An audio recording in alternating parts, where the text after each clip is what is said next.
Hello, guys, and welcome back to Flow State. We are here, myself, Luke, and of course, my co host, Adam, for episode 9.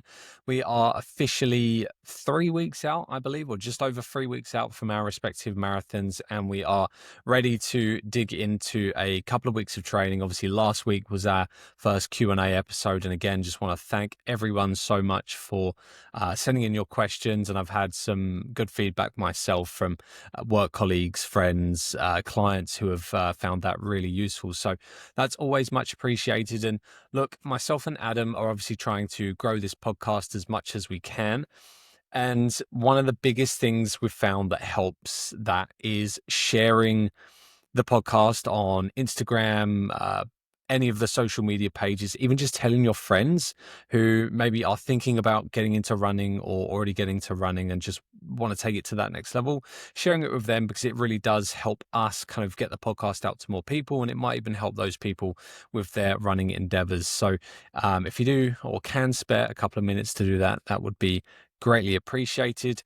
And Adam, look, I know we normally start off by kind of chatting about our training weeks. I did just quickly want to touch. You look scared. You don't need to be scared. It's nothing bad. But we had a question last week that was asking about at what pace carbon plated race shoes, so super shoes, become effective. And I'd never ever heard this in any kind of media podcast. I'd never had a number come up.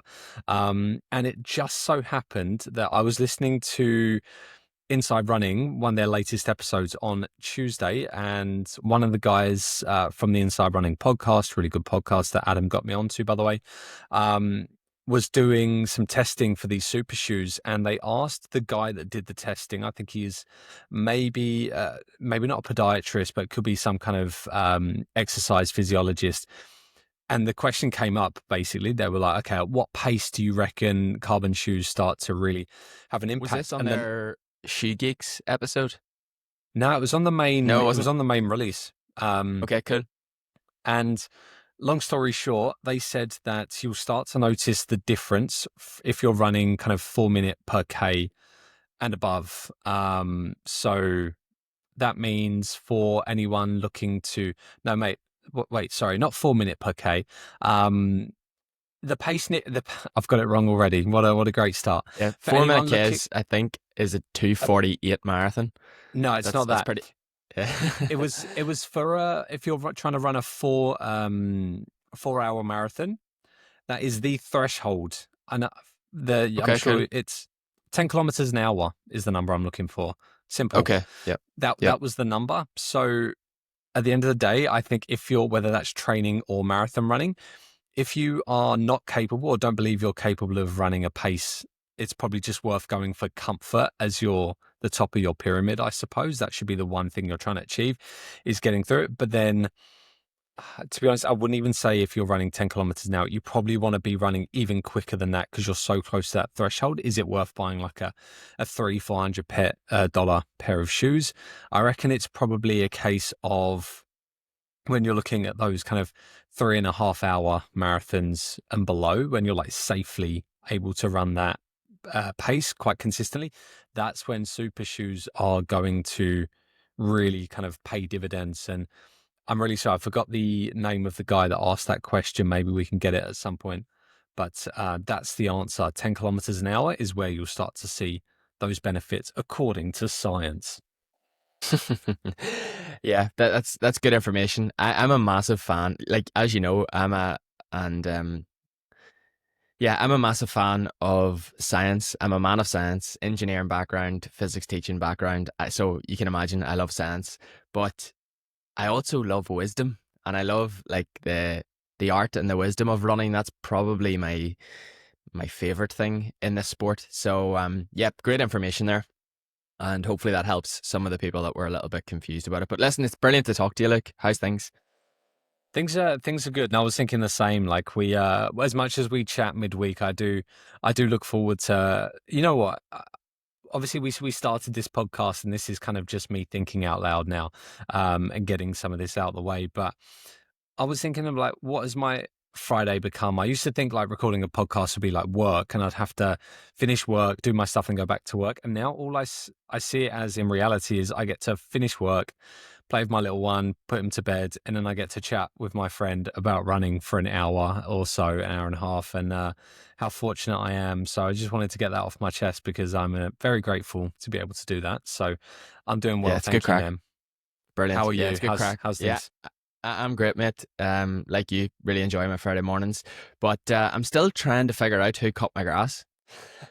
Yes, I saw that obviously we had a lot of banter providers saying that they were the ones that did it. 20, a team of 24 landscapers, I believe, Yeah, turned up whilst I was out of my house for an hour and have cut my front grass. And must. anyways, I still haven't got to the bottom of it. I have no idea who did it. I don't know whether it's a good thing or a slightly weird thing that someone has cut my Yeah. grass. Some people have told me some different stories. And I was asking my mates, I was out running with them the other day, and I was like, is there a hidden meaning behind this? You know, because I tell you what, like Mm. they were like, oh, your grass must have been bad. But it wasn't bad. I'd cut it literally 5, 6 days before that. So Mm. it was due a cut, but it wasn't ridiculous. So it's weird. It's definitely I might weird. I might have missed this, but surely it was just a really like because let's be honest, I don't know who your neighbours are, but I know some people maybe of an older demographic, shall we say, they got nothing better to do. Doris from next door, she's bored. She's done her grass. She's like, you know what? They're a lovely couple next door. I'll just do theirs while I'm at it. Like that's a Maybe, nice thing, surely. maybe. Yeah, that is a nice thing to be fair. Maybe. Um, but I'm still trying to work it out. Yeah. So You'll if have to anyone go knows who cut knocking. my grass, let me know. No, If any mate, of things it, are good. yeah. Now go on, The go on. weather, the weather's been great here, as you can probably tell. Grass has been growing, so the weather's been fantastic, and we got the change of clocks last week, which coincided with a Dublin City Half Marathon that I did on the weekend, Mm. which meant we had a very shortened sleep on Saturday night before the Dublin City Half, which I'll recap when we kind of go into our week last week. But yep, the weather's been class. We are now 23 days out from our respective marathons in London and Ballarat, and things are good. The body's feeling good. I think yours is too. Again, we'll talk about that. But yeah, mate. I love this time of year. I absolutely love this time of year in Ireland because it was daylight till we were out for a walk last night. It was daylight till 8:30, and when the sun shines, it's just class because you get lengthy days and it's really enjoyable. So yeah, things are good. How What about kind you? of yeah, good. But I was just going to ask follow up. What kind of temperatures are we talking about? We're still only talking like 15, 16. Kira did say to me the other evening, do you fancy having your dinner out the back, like in the back garden? What? And I was like, I don't think we're quite there yet, Kira. Um, I, I also wouldn't be a great man for the cold, you know. I'd probably need about 5 or 6 layers on me. I'm quite sensitive to the cold, but Yep. yeah, maybe in the next month or two we'll try to get a dinner out the back in the backyard. And when we got engaged, actually, um, we were gifted a pizza oven, and we like Oh, getting that out when the weather's nice and making some homemade pizzas. So we're pretty much counting down the days until we can do that and eat our yep. dinner outside out the back. So yeah, fingers crossed we get some nice weather over the coming weeks and months. For sure. Yeah. Just for any Australian listeners out there, like in the UK, whether it's obviously Northern Ireland, even the Republic of Ireland and the UK, as soon as spring has sprung and there is a sunny day, everyone's like, yeah, windows open, doors open, tops off at 20. And yeah, it's It kind tops of off. very much, yeah, tops off at 20, mate. Yeah, we love it. We're all about it. And I even get that kind of, I get that feeling of nostalgia here. Obviously, we've just come out of summer, but when it's going into spring and you get those days where it's kind of like mid, maybe late teens, it's like, this is the best thing ever. So yeah, I completely feel you. But look, that's the weather. I want to hear about some training because we haven't really talked about that much for a couple of weeks. So tell me, man, what's been happening? Yeah, absolutely.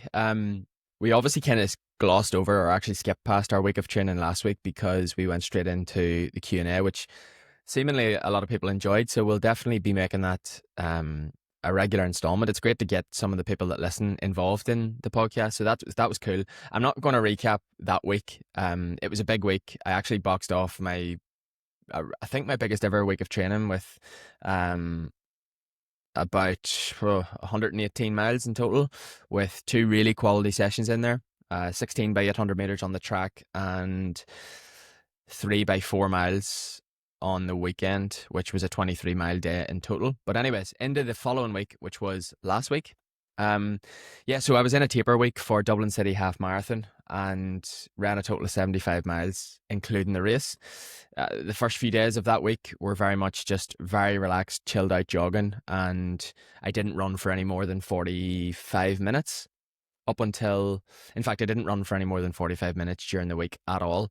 I did keep in the morning and evening runs, just to keep the same routine. I feel like my body likes that, and my mind likes it as well. It just keeps everything quite regular, and it keeps the structure of your day the same. You know, even like my work day and everything else in and around that. I kind of like that structure. So instead of running, for example, on Monday, instead of running 8 miles, I run 5 miles followed by 3 miles.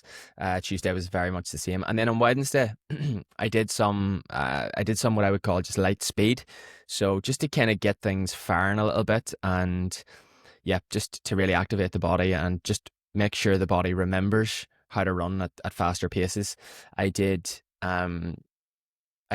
45 minutes in total, but within that 45 minutes, I did 4 by 45 seconds, 4 by 30 seconds, 4 by 20 seconds. And they were all just off like a jog recovery.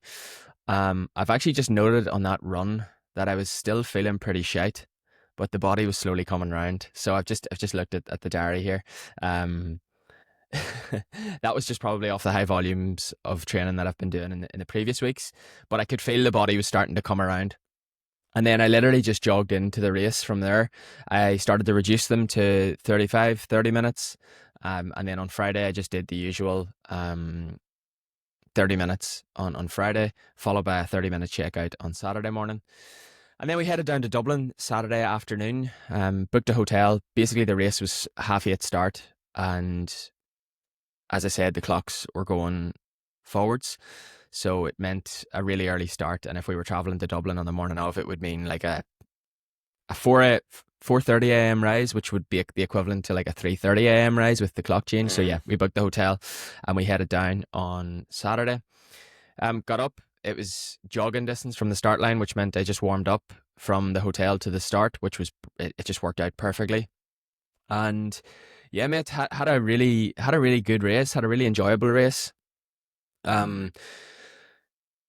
Conditions were good, but nowhere near close to perfect.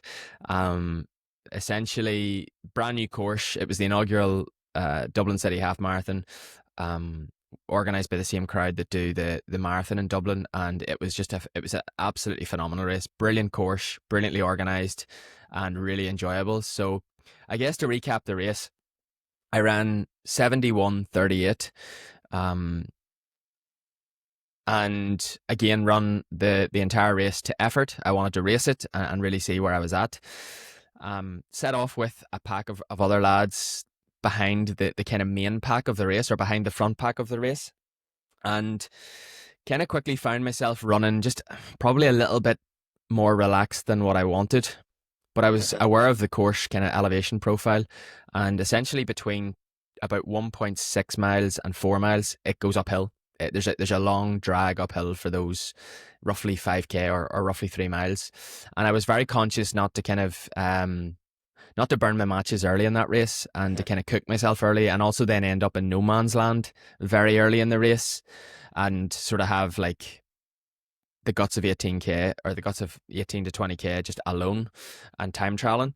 So I stuck with the group up the hill and was trying to run off the front of the group to kind of hopefully encourage a couple of lads to maybe come with me at a slightly faster pace, but it was relatively relaxed. And I wouldn't expect anyone to necessarily come up the road with me. Everyone's running their own race, and I'm not there to destroy anyone else's race. But I was kind of hoping in my brain, I was hoping the pace would sort of get a little bit stronger, because again, I didn't want to get caught out in that sort of gap between the front pack and our pack, and I wanted to stick with the group at least until we got to the top of the hill.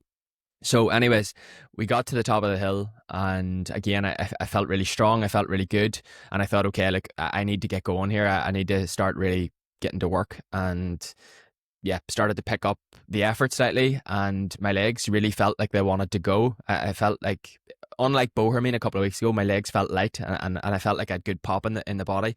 So, yep, started to run pretty quickly again. No idea what pace because I don't do splits. I don't do I don't look at my pace when I'm running a race any shorter than a marathon. So I was just running on effort and gauging my effort based on how I was feeling. But I knew I was flying, through that. And I went off on my own at that stage. I was kind of, yeah, I was about 15k from the finish, 6k's into the race, and off I went. And conditions through that middle section of the race were fantastic, and the course was fantastic, really conducive to fast running. So was delighted with how I was feeling, was flying along, feeling great. And then we got down to about 13k into the race. You head down onto a coast road. And again, I was really aware that the coast road was potentially going to be windy.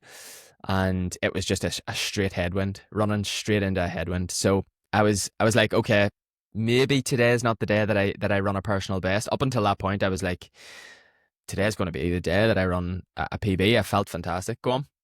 Quick question. So I was going to say, we've all been there where you like, maybe more so in training for a lot of people, but when you got onto that road and you felt a headwind, do you think your like psychology changes? It's almost like, because you're digging pretty deep and then it's like suddenly running through a brick wall. Do you just go like, oh mate, not today, just piss off? Like, Yeah, do you know what? That's a really good question. And part of you does say piss off because you thought you were possibly on for a personal best at that time. And when you run into a block headwind, you're just not going to run a personal best. Um, it's as simple as that. Unless you happen to be in a really tight pack, and for some magical reason you get blocked from the wind for that. But even to run into the wind for 8k, you're probably not going to run a personal best. But mm, there is part of you that says that. But I also feel like that's the beauty of running to feel and running to effort, because when I have I literally have, when I tell you I have no idea what pace I'm on, I have no idea what pace I'm on. mm. And it just means that you run the conditions and you run the course and you run the field and you look at the guys ahead of you. Like I could see there was a few guys getting dropped from that kind of main pack, and I was just picking them off one by one. And over the last, sort of 8k's up that coast road, first of all, the sun was shining, so it was beautiful. But secondly, I just maintained the same effort. So because my effort was the same, I wasn't fighting to try to hold a pace and similarly then go over that red line and completely cook myself. So I actually managed to run the last 8k really strongly. Granted, my pace was slower because it was a headwind. That's just that's simple physics. But yeah, there is part of you that says piss off, but part of you that just says, okay, this is the cards that I'm dealt today. Let's make the most of it. So it turns the kind of focus shifts from, let's not try to run necessarily your fastest ever time in the half marathon, but rather let's try to finish as high as you can up the field. So when I hit that coast road, I was probably in 20th or 21st in the race, and I ended up finishing 15th. So I was really happy with how I managed that last 8k. I managed to run strong, and I managed to pass, like I say, 5 or 6 athletes that I would consider to be really, really good athletes. So, guys that maybe hadn't gauged their effort so well, or whatever. So really happy with how the rest of the race panned out, and how I was able to finish strong and finish in 15th position in quite a strong field. Um, so overall, very, very pleased. I felt like that was a much better run than Bohermine 3 weeks ago, even though it was 13 or whatever seconds slower. I think like for like, the performance was significantly better. And again, I just want to return to that learning to race to effort is, especially as distances go longer, there are so many variables that will impact how well you race. And you just run the field, you run the course, you run the conditions, and the race distance, or the race time will be what the race time will be. And similarly, you just look forward to racing. You don't kind of get that like anxiety or heavy feeling pre-race. You just go, yep, I'm just going to go out here and try to express my fitness and have a good time, have a strong run, and leave it all out there on the course. And I did that, and I can be proud. So yeah, really pleased, mate. Yeah, I mean, it sounds like you had a hell of a go. And I mean, obviously, we chatted in some voice notes. Either I think it was Monday Australia time, so it would have been your evening potentially. But it sounded like there was positivity there, and I could feel it coming off you. But I guess one question, just out of interest, what in terms of the winning time, what's the standard like? What are the top guys finishing with? The winning time was 65 minutes. So yeah, very, very sharp. Rapid. Probably not. I mean that's not an elite time. That's a Mm. sub elite time. That's the very top of like what I would consider sub elite. Do you know? I think the Irish record is 61 minutes by Ephraim Gide. He set that in Copenhagen last year. It's 60 or 61. I can't quite remember. I was listening to something with his coach actually recently, Andy Hobdell, and Ephraim. He's confident that Ephraim can actually break 60 minutes this year because of the athlete that he is. But yeah, so it's quite a few minutes slower than Irish record time. Granted, again, conditions were poor, so I would say that guy that won, he's probably a 64-minute guy. You know, on a European flat, fast half marathon course with perfect conditions. It's easy to say that. Hmm. It's another thing doing it, but I'm just trying to kind of be logical about it. So that's the standard, and then from there it gets pretty spread out. There's not a lot. I think the next runner was 67 minutes. The third placed runner was Yeah. 67 minutes, and then you're kind of going like 68. There's a couple of runners at 69, a couple of runners at 70, and then 71 and so on, and then it was quite spread out among those kind of top. If you look at the top sort of 20, 30 athletes, yeah, it spreads out quite fast. And that's kind of the nature. If you look at the finish, everything was very strung out. There wasn't lots of runners finishing together. I think that coast road Mm. really separated a lot of lads and a lot of girls. And the field was quite strung out at that point, and there weren't a lot of people racing together for the finish line. So yeah, overall, as I say, really good race. We had a brilliant weekend down in Dublin. I absolutely love Dublin. Myself and Kira, we love getting down there, and we had some amazing food after the race, and just a nice, overall a really nice weekend, and thankfully pulled up pretty well from it this week. I've felt really good in training this week. I've been able to get back into training pretty much. I obviously just took it easy for Monday through Wednesday. I did a session yesterday. Again, that's probably a conversation for next week. But I think it's good signs in marathon training when you pull up so strongly after a half Mm. marathon race. It kind of shows that strength is there, that marathon strength is there. So, yep, overall, mate, really pleased. I feel like I've finally got rid of the head cold that was bothering me for about 3 weeks. I listened back I was to last. I was gonna say last time when we were talking about Bohemine, obviously you had your basic part of your knee still left in the park where you fell over, and I know you've had you've been fighting colds for like 2 weeks prior to this week, which obviously wasn't good. So I feel like you were pretty deserving. You've been pretty patient and were deserving of like a clean slate for the half marathon. So yeah, it Yeah. sounds like you're doing a lot better now, eh? Yeah, thankfully I feel like I'm over it. The morning of Dublin half, I did still use the little neti pot, which I use sometimes to clear my nasal sort of airways. It's a nasal rinse basically. You put saline solution into water and then use this little device to basically clean out your nose. Go I would up. sometimes, Yeah. yeah. It's not the most comfortable thing in the world, but it works. I was Yeah. recommended it by a guy quite a few years ago because I would struggle to actually breathe through my nose. Mm. Uh, Back in the day playing Gaelic football, I broke my nose, and just ever since then, my ability to breathe through the nose hasn't been absolutely brilliant. I would find often like one side of the nose would get quite blocked up. Um, and I still use the neti pot on Sunday morning to kind of flush Have out you the nose. have you tried nasal tape to open it up a Yeah, little bit? I've worn a nasal strip once. Believe it or not, it was actually the day that I ran the half marathon personal best in Oma. I wore a nasal strip, but I haven't wore them since. It fell off, mate, halfway through the race, and I was like, sod it. There's no point. So yeah, I do actually have about 50 of them here at home, but I haven't worn them for it's over 2 years now. So Mm. maybe I'll try it again and try to get it stuck down a little bit better. But the neti pot works a treat. It really does clear out my nasal airways or whatever the right terminology is.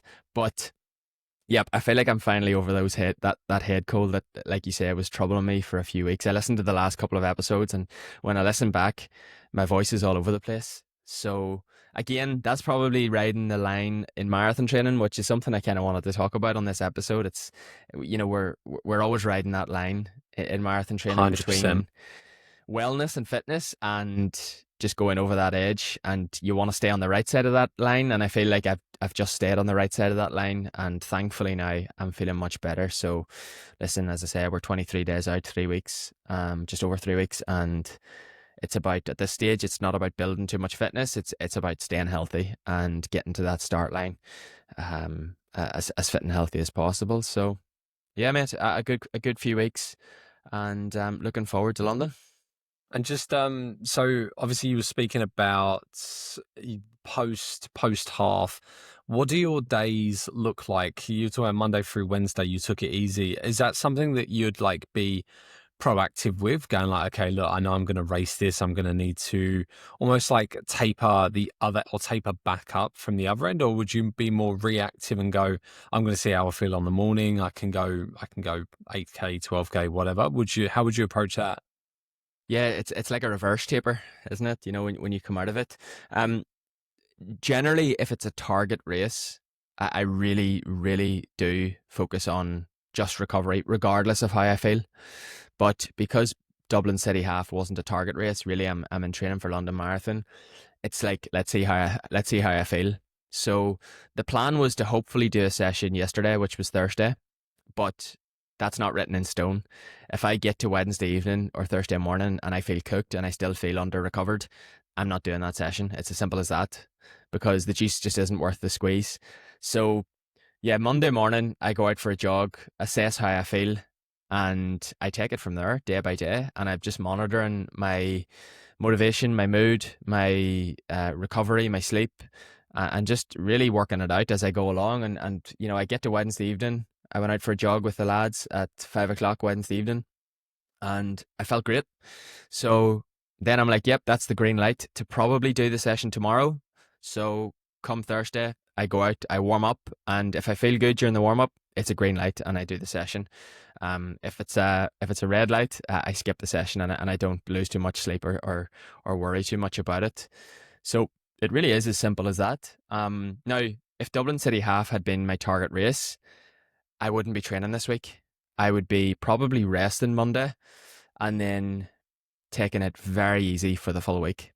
Very easy for the full week.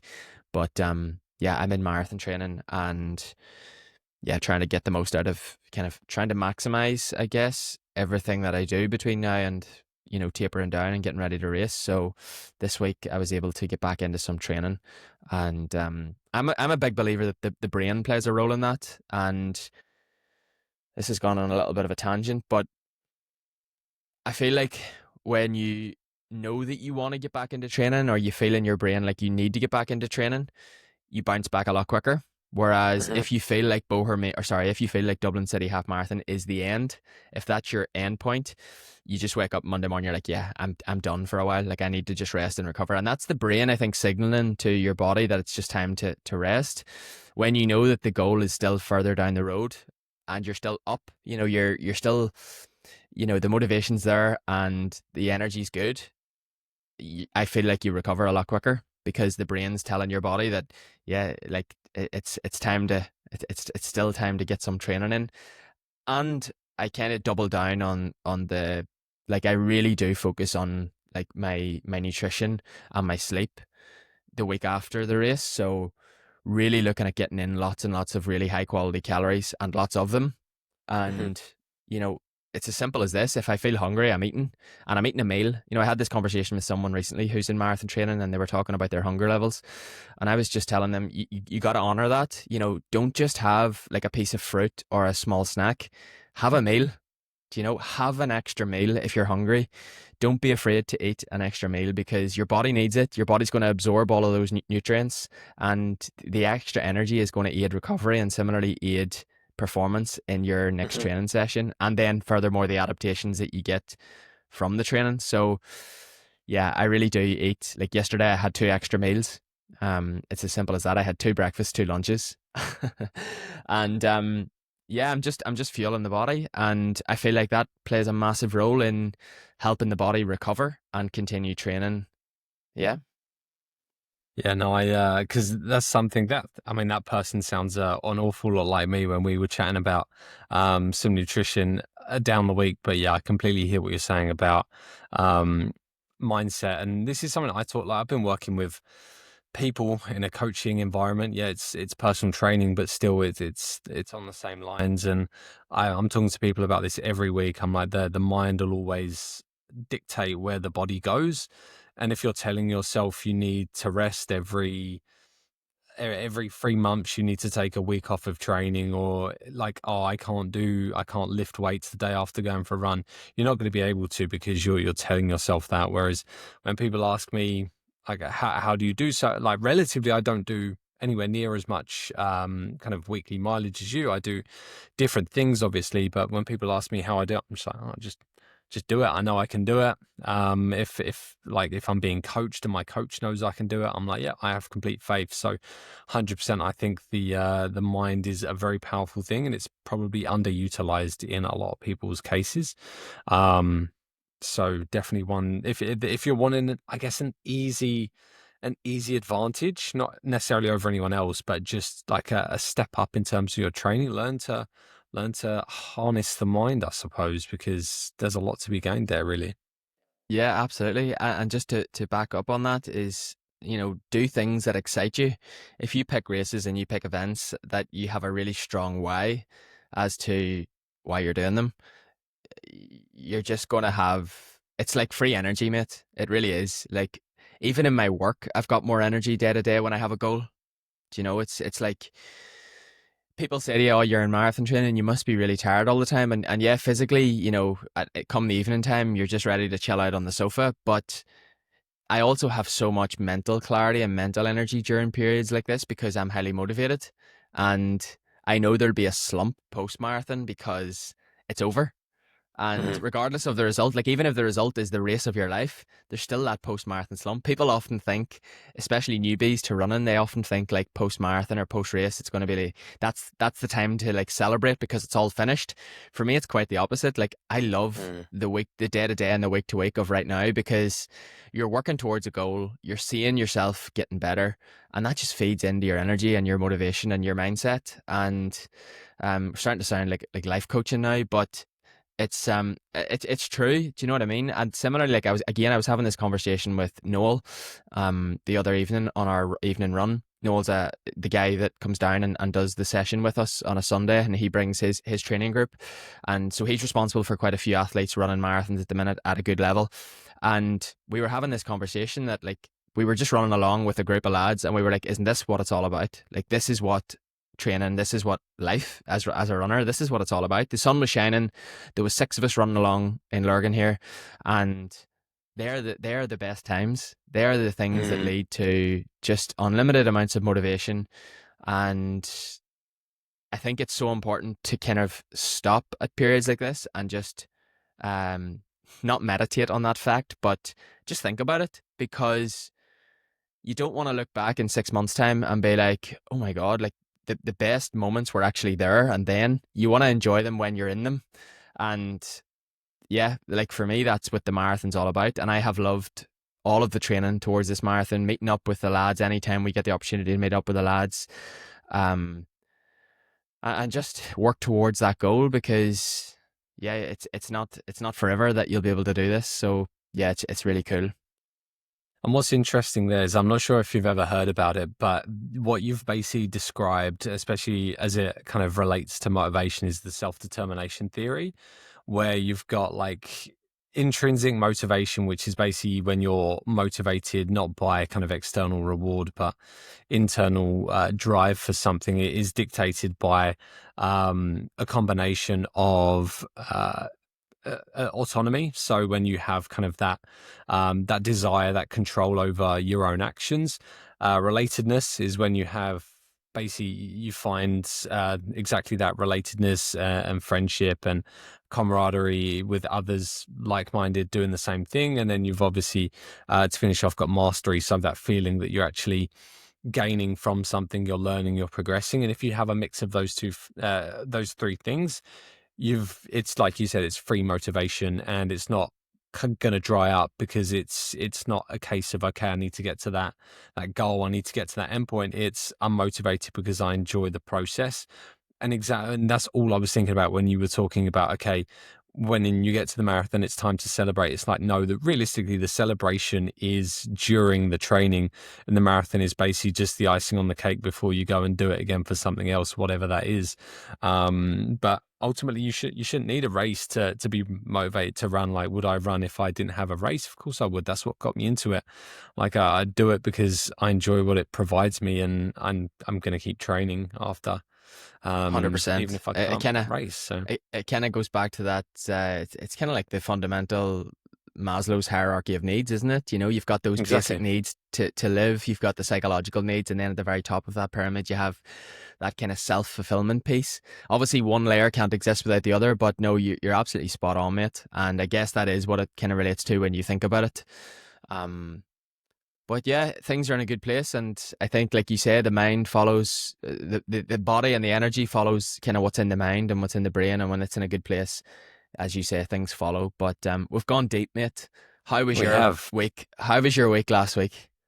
Gosh, we were so deep that I completely forgot to get my training up, but I've got it now. Don't worry. Yeah, so nothing untoward. I think I mentioned this right back at the start when we were talking about our respective weeks of training. Is that mine's quite similar in terms of the work I'm doing, because it's a case less so of being in like specific chunks of marathon training. It's more just kind of layering a lot of that aerobic base building. So last week started with, I came off the back of that really kind of cool up and down 16K worth of marathon pace, then slightly slower.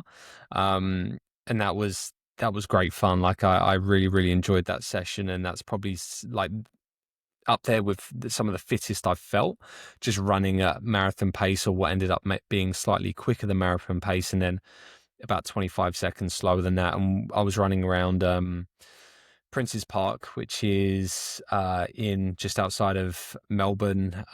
It's a lovely park, and it's like full of runners. This was Sunday morning, and it's like a 3.2K loop and chock full of runners. And I kind of said to Nicole, my partner, when I finished the run, I was like, not one person overtook me, even when I was running my slow laps. And that's not to say I'm the quickest person out there, but it kind of just added to the feel good factor.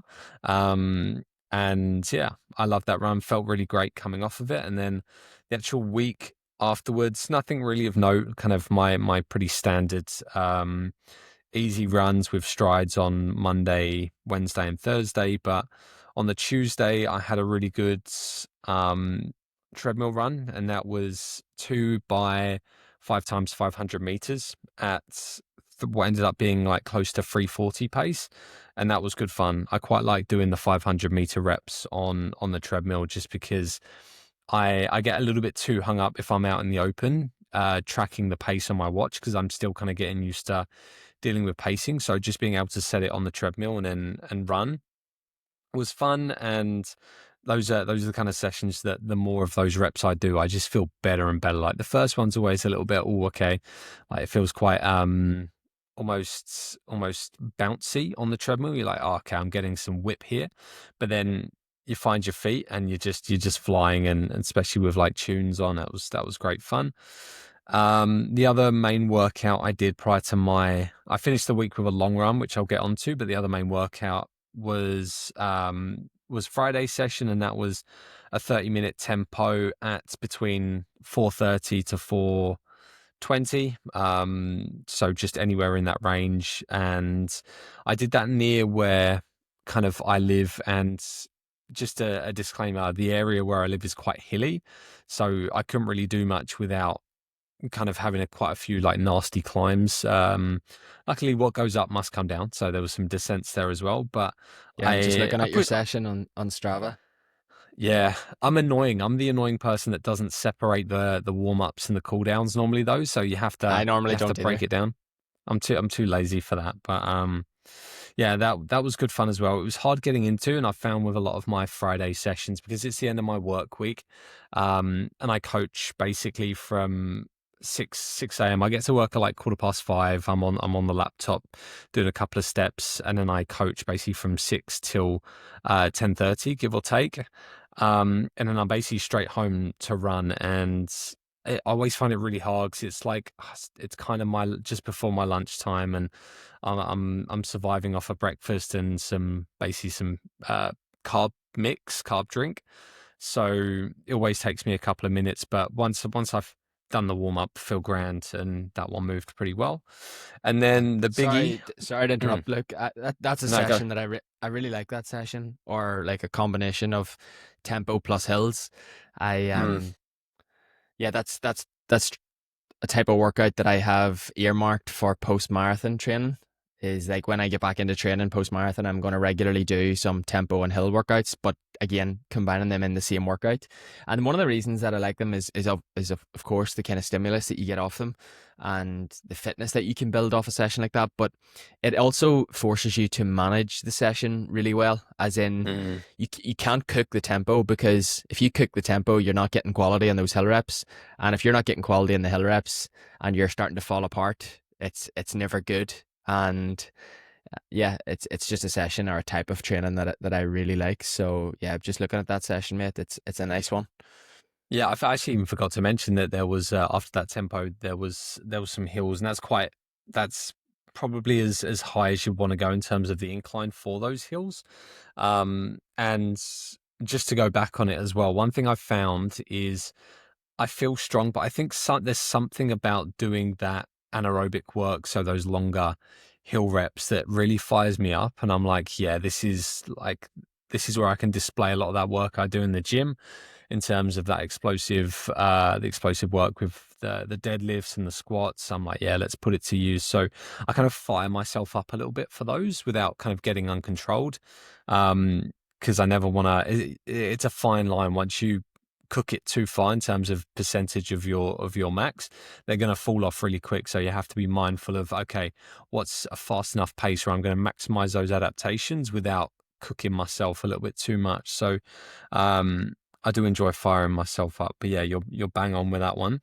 um Saturday rest, and then yeah, so finished the week with that. I had a nice 32K long run, which is the longest long run I've had in quite a while. That would have been a couple of months. And I was talking to Coach David about this in the aftermath of that run, but because I'm starting quite early, I want to basically have some of my Sunday left. I went out at like 6:45, and now in Melbourne we're approaching winter. It was dark for probably the first hour and a half of the run. And I think just knowing in my head that I was going to be out there for basically 2.5 hours, give or take, I was just a little bit low. I was like, yeah, not that I didn't want to do it. I was just like, oh, I just want the sun to come out. I want some like energy to come from somewhere. And I'm really someone that kind of thrives in good weather, as I've spoken about. But then, like I said, the first hour and a half was a bit difficult. And I also, yeah, let's have some fun insight, shall we? So I experimented with pasta the night before because I love pasta and I'm not a massive fan of rice. And it was a cracking dinner, even though it was just pasta. I had a little bit of Marmite on there for flavor, but it was basically pasta.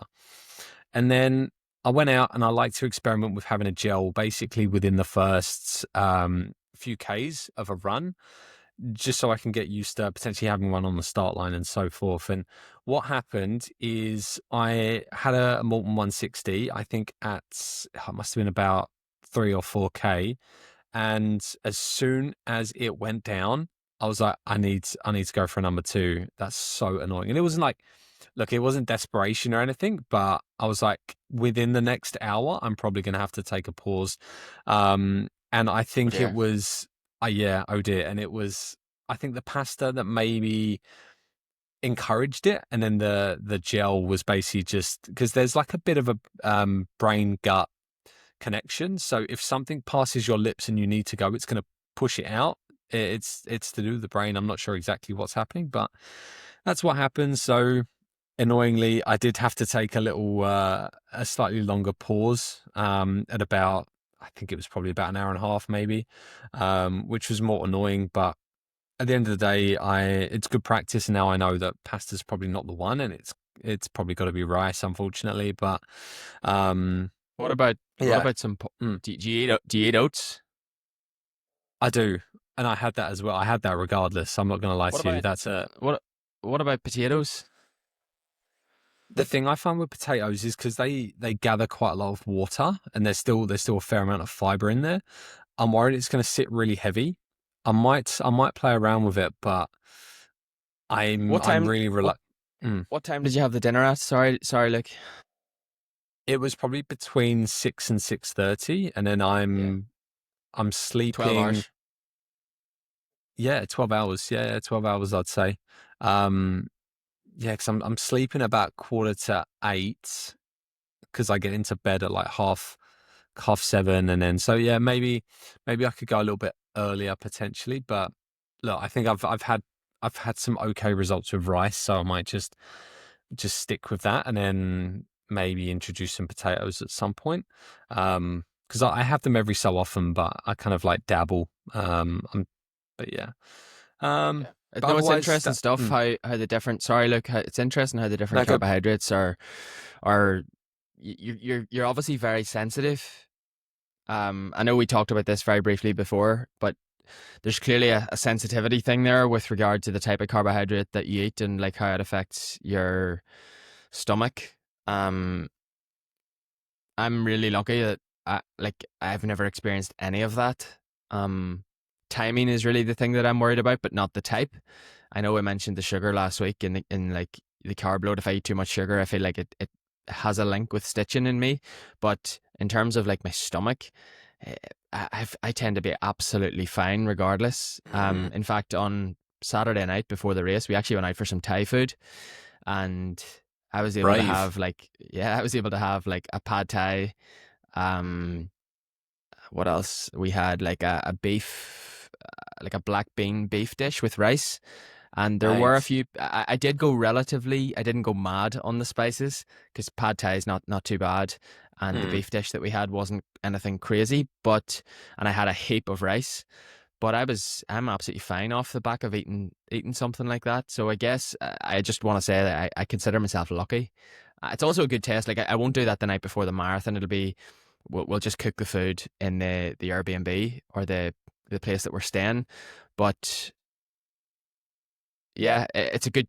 The thing about doing that is it's also a good chance to just continue training your gut, and that's kind of Mm. every time I'm when I'm doing something with regard to food, if I'm kind of playing it close to the line where this might be a little bit close to my run, I'm just like it's a good opportunity to train my gut. You know, I've seen myself having a bagel with jam 30 minutes before I go running, and I'm just like, yep, let's just use that as an opportunity to teach the gut to kind of process this and to because if it happens in the race and you have to deal with it, then so be it. You've kind of been there before, and I actually just think about that as training. You know? Yeah, I mean, it's for sure. I think it's all just genetic, and some of us are blessed with slightly stronger stomachs. But I mean, one thing I've found since running, and we actually spoke about this in quite some detail a few weeks ago, is that I've had, unfortunately, in basically what is a year and a half of proper running, I've had so many like bad experiences with eating and running, and I'm fortunate enough now that over the last, I'd say 6 months, is that I've actually got quite good at learning what works and what doesn't work. And it is annoying because I've got to be very careful, even like not just the night before a big run, but even that morning and that lunchtime, that I've got to keep it super consistent. And yeah, unfortunately, I'm probably not the person that could go out the night before, even just a long run, and have something different, because chances are it's gonna mess with me a little bit, or at least most of the time, or that's what I've found. Um, but yeah, I mean, it's brought me to the fact that at least now I know that if I have the Morton gels, instead of having an immediate reaction where I've got to go right here, right now, that I was like, oh, I'm gonna need to go in the next hour or so. It's annoying, but I can find a toilet and whatever. But too much information for all the listeners. But hey, this is a real podcast. We're real people, and I've got to be completely transparent with you guys. Um, Yeah. And you're yeah, figuring it so out as you go. You know, you're figuring out what works. exactly right. So yeah, but the rest of the run was great, and long story short, I finished that run. I think my average pace was 4:41, and don't get me wrong, I wasn't slouching, but I had some left in the tank. And the biggest thing on my long runs, or even just with my training in general at this point, is I can tell the fitness is there, because I don't finish a run ever going, man, I felt my lungs were working hard, or my aerobic system was working hard. If anything's fatiguing, it's always the legs.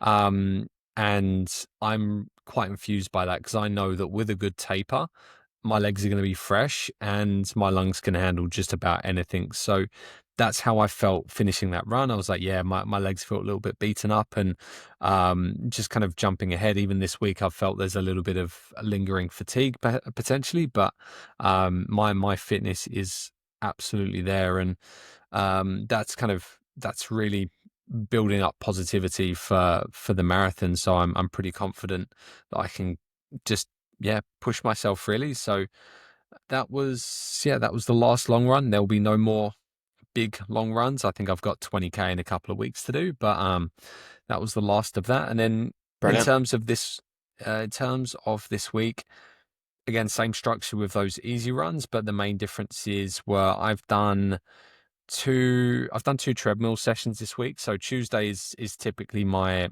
treadmill session, and I had 6 times a mile this week, obviously with a 3K warm up and a 3K cool down, and that was not too hectic, 4:05 pace. And if anything, I find that one kind of mind numbing, and it's less enjoyable because that ends up being about 6.5 minutes doing the intervals, and you don't get bored, but you're like, oh, I just want a change of scenery.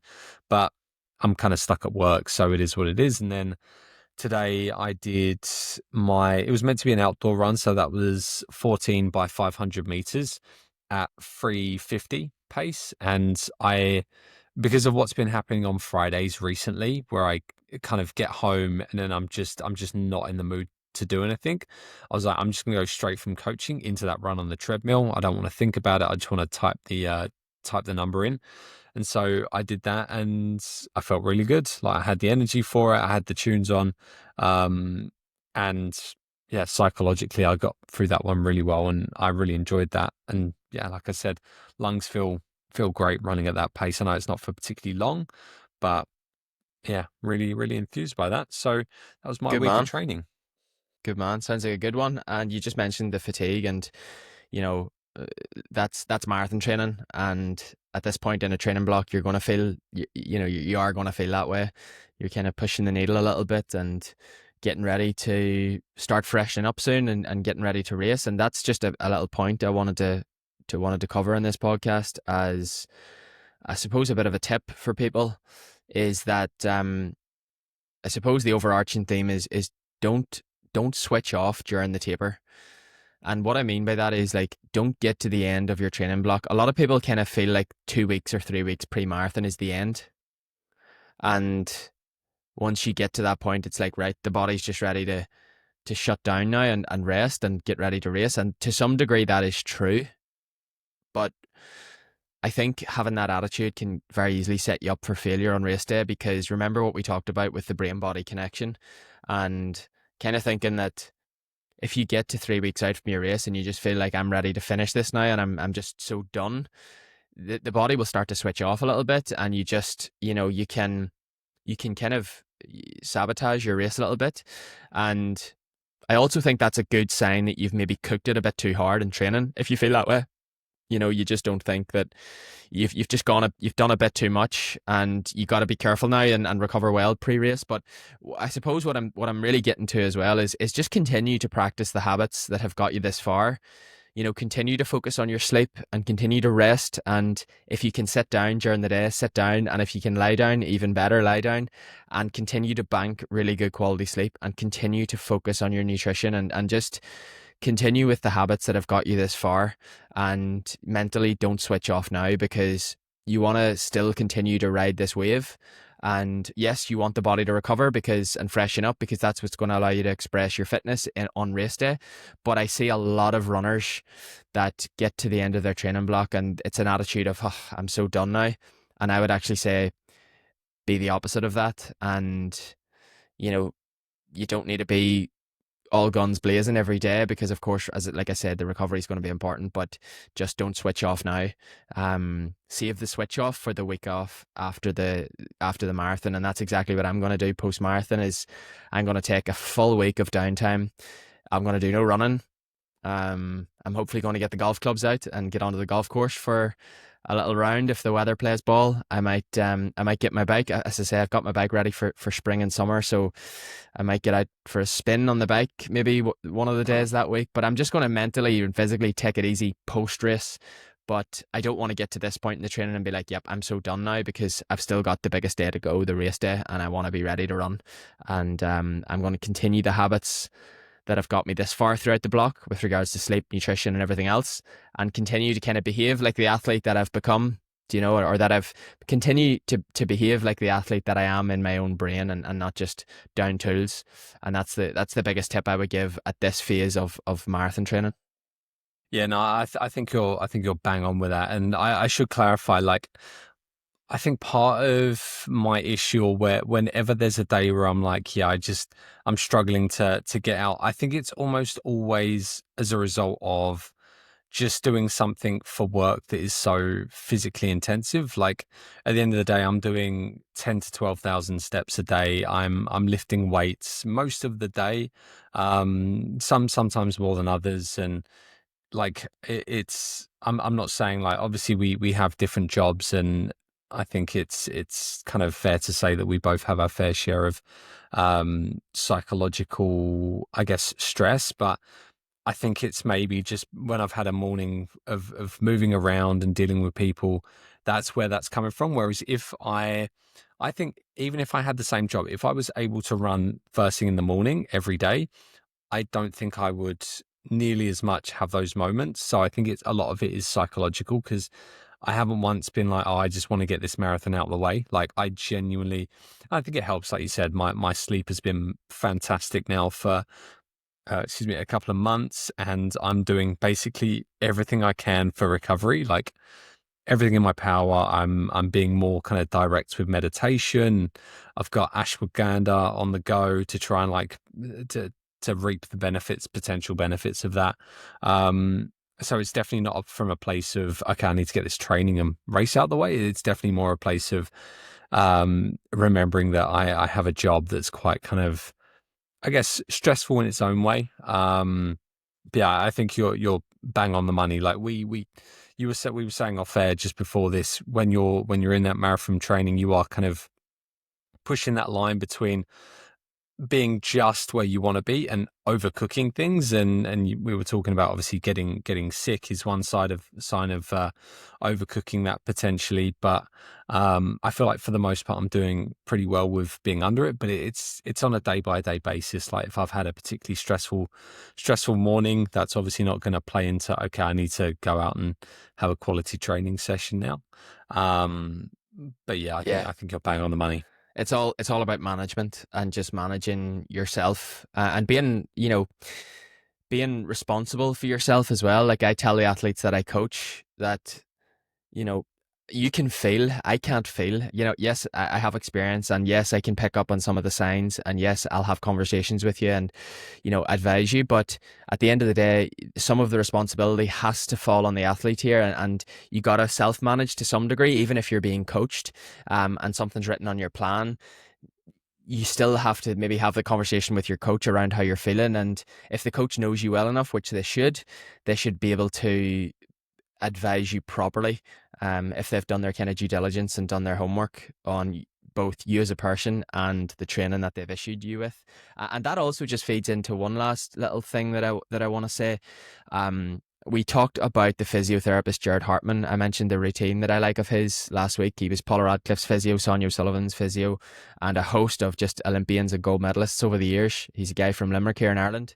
And his famous saying that he likes to tell athletes and people that are training for something is, listen to the whispers, and I absolutely love that, because it's so applicable to our sport, in that you gotta listen to the little whispers in your brain with regards to fatigue, with regards to pain. And yes, a lot of people will say, and there is a good school of thought to say, like, forget about that. And if you're a little bit fatigued, just push through. But fundamentally, when something's not right with regards to like fatigue levels or um, an injury or a niggle. And if you listen to those whispers, they don't become screaming voices in your brain. So listen to the whispers, action the whispers. More importantly, don't be ignorant to the whispers like many people are. Listen, act, and if you take some action early, and early intervention is always going to pay off with regards to little niggles and injuries and fatigue. Then you can again prevent that self-sabotage or prevent those whispers or small little things turning into very big things. And like the key now at this stage in training is get to the start line as healthy and as fresh as possible, because that's what's going to be most conducive to you performing well. It's not the time to take risks. It's not the time to push.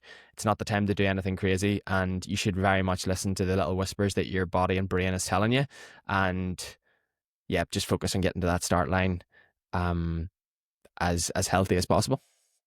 That's actually a really nice little quote there. And one thing I'd say as well, just to add to that, I suppose, is just because I think the reason why people ignore the whispers is because they're like, okay, if I do have an injury, if I am kind of, let's call it chronically fatigued, it means I have to stop and I'm going to regress. Whereas realistically, it doesn't. Like, I've never, or the physio I work with is very much one of these people that it's just a case of adapting training around what's going on. So not stopping, but kind of, yes, you might need to take a temporary step back in order to take 2 or 3 steps forward, but it's never a case of stopping. It's okay, what can we do?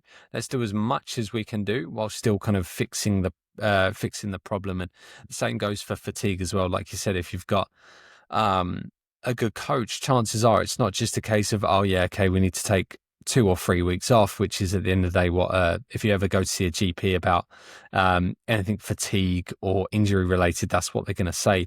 They're going to be like, no, we just need to kind of dial back here, dial back there, make sure you're still getting the quality training, but maybe just not as much. Instead of doing like the maximum amount you can recover from, let's do the minimum required to keep you moving forward. And that's like you said, a really good thing to remember. So for sure, don't ignore those whispers, because your body knows what it doesn't need for that does and does not need for the most part. So Yeah. that's really, really telling. Really good point there. Yeah. And he also has the 48-hour rule. It's like many things in this sport, if and the caveat to this is early intervention. If early intervention is followed, 48 hours can fix many, many, many things in running, whether it's fatigue related or whether it's injury or niggle related. Take 48 hours off and reassess, and you might find that things are fixed. People often look for, oh, I need to see the physio, or I got to do this, I got to do that, I got to get the ice, I got to, get a massage, I got to get rubbed out, I got to start stretching. It's like, maybe just take 48 hours off and just see how you are in 48 hours. It's in the world of a distance runner, 48 hours is a long time.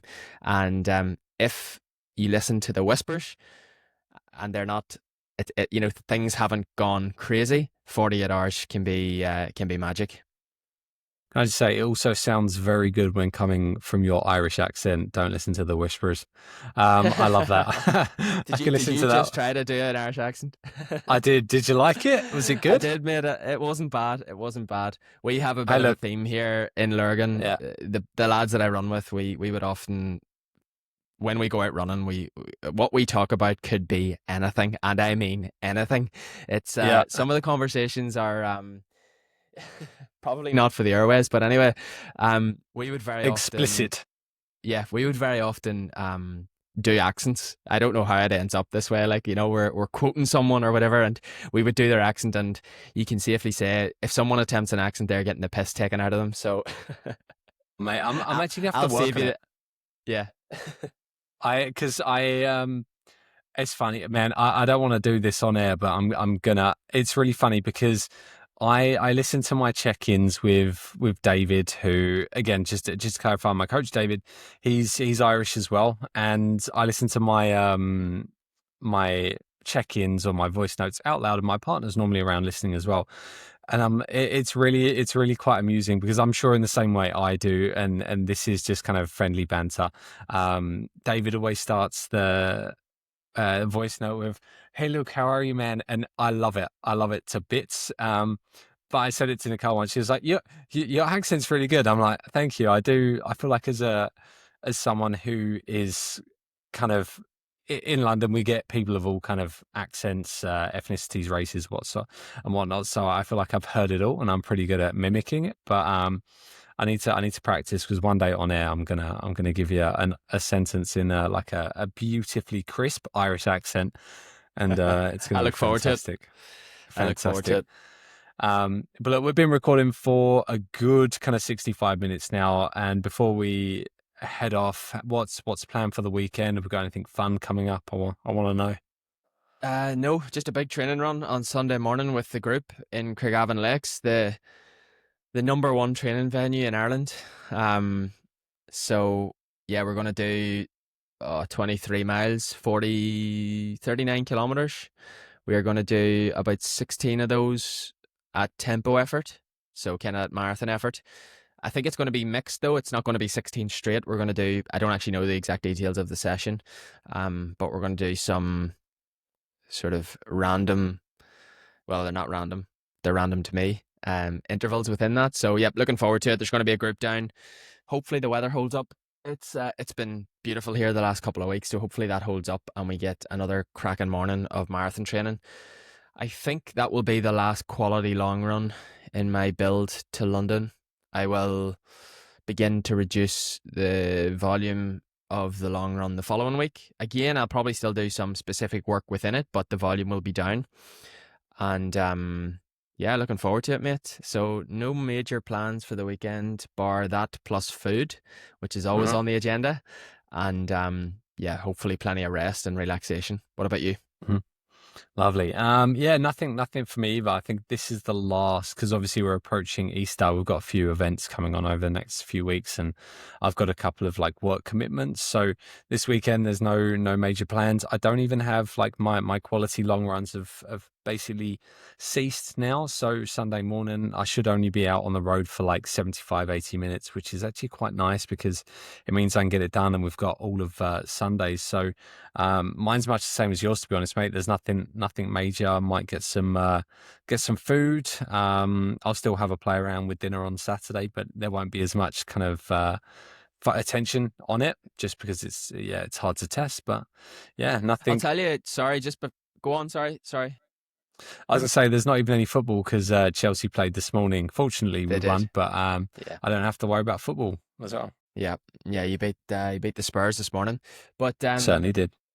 on that, you mentioned the rice and the food. One of my Mm. favorite meals that I like to have, this was actually the second lunch that I had yesterday, was like a packet of rice, quite a feed of rice, like sticky Thai jasmine rice with a little bit of salt, a little bit of honey, an avocado chopped up with salt as Mm. well, because avocado needs to be salted a little bit.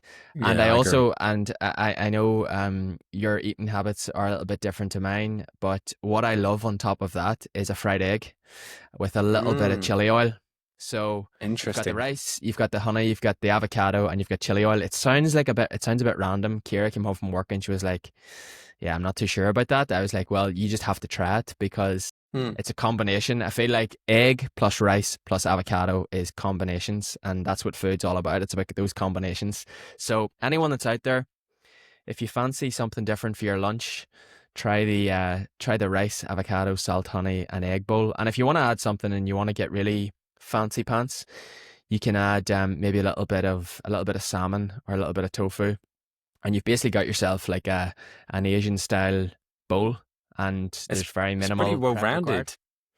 It is, Yeah. mate. It's a delicious meal. It is an absolutely delicious meal. It's very satiating too. Because you've got the carbs and you get the fats, and I always find like a little bit fat, avocado, nuts, eggs. I find like those added to my meal because I'm eating a lot of carbohydrate, and when I add those little bits of fat to the meal, I'm more full. Whereas if I just eat carbs, I feel like I could eat again in 10 minutes. It's the truth. When you, it's funny when you were saying if you fancy getting a little bit fancy pants, I was like, is he going to come out and go like, just get a little bit of truffle, yeah, and just grate the truffle on top of us? Because for the record, I love truffle. Like, again, I won't be able Mm. to afford a white Likewise. truffle, but if there's like a little bit of kind of black truffle in truffle salt, oof, that's Yeah, it's nice. naughty. Absolutely It's a naughty. delicious flavor. Kira, that is Kira, my wife's favorite flavor. So Really? There you go. anytime we go anywhere and there's something on the menu with truffle, she finds it Yeah. very hard to look past. Bro, that's high maintenance, you know? That is high maintenance. No, I love it. I hope That's Kira's fantastic. listening to this. You do She's you, gonna want to Kira, have words because with you, mate. nah, it's a good thing, I promise, because I love truffle as well, and I'm a high Uh, maintenance guy. So no, yeah, that's fantastic, man. So what we'll have to do is we'll have to round up our week of eating at some point and do like best recipes, absolutely, because I'm sure the people will love that. But look, we've been recording for a little while now. It's been 70 minutes. I think that's a lovely place to finish up. absolutely. Guys, as always, we're going to finish up just by saying thank you again to everyone that's liking, subscribing, following, sharing, all of the above. It does mean the world to us, and we can see it's kind of having an effect every week when I look at the statistics. So thank you so much again.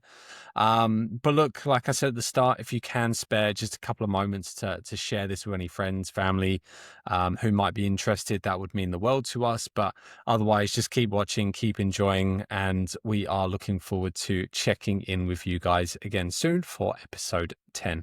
Thank you, and we'll chat soon.